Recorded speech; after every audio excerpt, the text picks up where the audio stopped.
গ্রহের বলছি যে আমার বাচ্চা আছে, আমি বাচ্চা নিয়ে থাকি, যেভাবে তোমার সাথে সম্পর্ক হয়েছে তোমার সাথে যাওয়া সম্ভব না। তারপরে ওরে কয় তোমার দুইটা বাচ্চা নিয়ে আমি তোমার বিয়ে করবো।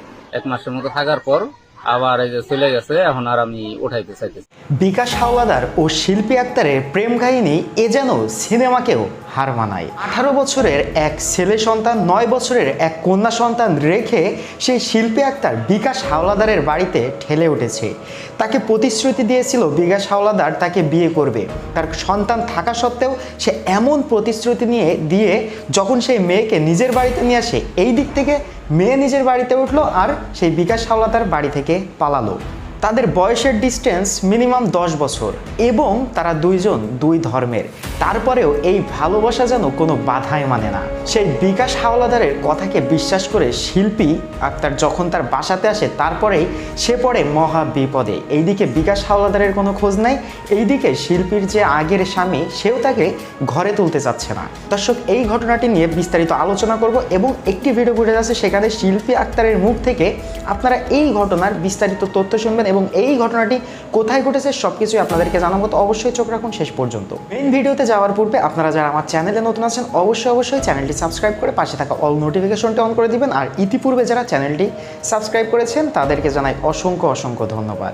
চলুন কথা বড় করব না, আগে সরাসরি সেই শিল্পী আক্তার এবং তার যে আগের স্বামী ছিল সেই স্বামী এখন আর তাকে ঘরে তুলতে চাচ্ছে না।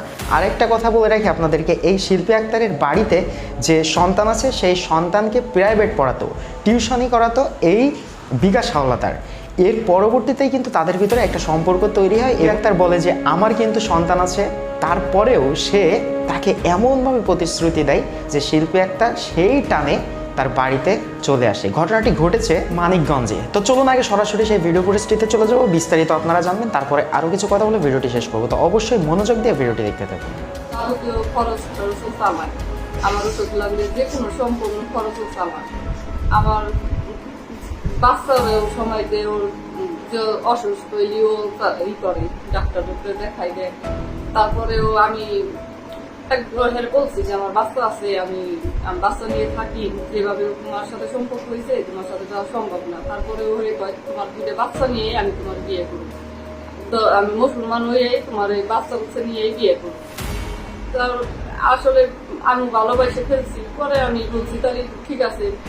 পরে সে বিয়ে করার জন্য আমার এই বাড়ি নিয়ে আসছে, এখন পালাইছে। উনিও বলছে দাদা কোনো অসুবিধা নাই, নিজের ছেলের মতন থাকবো, আসবো। এর আগেও একটা হারের ঘটনাটা উঠাইছিল, আমার বোনিয়া বিকাশ চলে গেছে। তারপরে থেকে বলছে যদি আবার আপনারা আসেন তাহলে পরে বলবো কি যে তো তাহলে ঘটনাটা সত্যি। তারপর কিছুদিন পর আমি আমার বিদেশ পাঠাই। বিদেশে পাঠানোর পর 1 মাস থাকার পর ও আবার ওই দালালের মাধ্যমে টাকা দিয়ে আবার দেশে নিয়ে আসে। আসার পর ও বাসা ভাড়া করে অন্য জায়গায় থাকে। এসব জানার পর আমি আবার ওটাই সংসার করতে থাকি। দ্বিতীয় 2-3 দিন পর আবার এরকম ঘটনা করে আবার চলে যায়। যাওয়ার পর 3 দিন থাকার পর আবার ফোনে যোগাযোগ করে আবার নিয়ে আসি।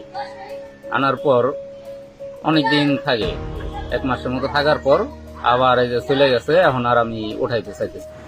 তো দর্শক, আপনারা সম্পূর্ণ ভিডিও ফুটেজটি দেখলেন। আসলে প্রেম অন্ধ, এটা কিন্তু বাস্তব উদাহরণ হিসেবে তারা প্রকাশ করছে। দেখেন, এখানে বাস্তবতার সাথে যদি মিলানো হয় বয়সের ডিস্টেন্স, তারপরে সেই মেয়ের 2টি সন্তান আছে এবং 2জন আলাদা ধর্মেরও।